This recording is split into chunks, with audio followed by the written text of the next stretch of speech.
झोपाय असतात, जेवढे रात्रंदिवस संसार सोडून माणसं इथं झोपाय असतात, तुम्ही फुल नाही फुलाची पाकळी, काय तुमच्या हातून फुल नाही फुलाची पाकळी त्या कमिटीला दान करत जा. एक सांगतो, तुम्ही बाळूमामाला एका हाताने दिलं ना, तर ह्यो आदमापूरचा बाळूमामा तुम्हाला 10 हाताने देईल. झाली माझी कृष्ण सेवा. चांगलं खा, निरोगी राहा. ताईनं तुम्हाला एक गोष्ट सांगतो, आईबाबाच्या डोळ्यात पाणी अशी कधी गोष्ट करू नका. मुलांनो, तुम्हाला एक शेवटची गोष्ट सांगून जातो.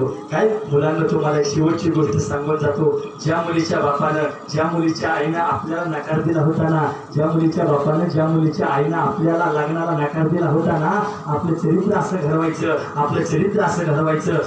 जिंदगी एवढा पैसा कमवायचा ना, 5-50 लाखाची गाडी घ्यायची, 5-50 लाखाच्या गाडी मागं संघर्ष टाकायचं आणि ब्लॅक असा करायच्या.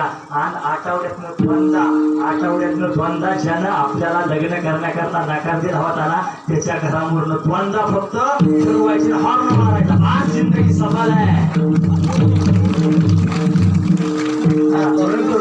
झालंय आपलं कीर्तन. सगळ्याला सांगतो, चांगलं खा, आयुष्यात निरोगी राहा. काका पोरांचं मला वाईट वाटतं हो, कारण मी एक पोरगा आहे.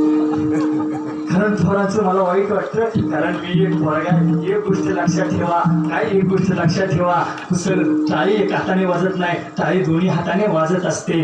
चुकी मुलीचीही असते, चुकी मुलाची असते, परंतु शिक्षा मात्र मुलाला दिली जाते. अरे का काय गाडीवर बसताना गोड वाटलं, त्याचा रिचार्ज घेताना गोड वाटलं, त्याच्या कॅफेला खाताना गोड वाटलं, त्याच्याबरोबर तोंड बांधून हिंडायला गोड वाटलं, पण कोर्टात साक्ष देताना मात्र तूच माझ्या मागे लागला होता. ही साक्षी पोरांनो,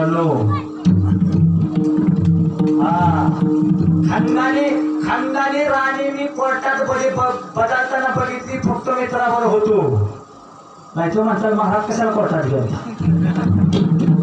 म्हणून झाले आपले कीर्तन. सगळ्याला सांगायचे, चांगलं खा, निरोगी राहा. आणि आयुष्यात सगळा हा जे 18-16 चाललाय, काय तुमचं माझं दर्शन होण्याचा जो योग होता ना, तो योग ज्यांच्यामुळे आला, ज्यांचा मला फोन आला, आणि जे हे महाप्रसादाचं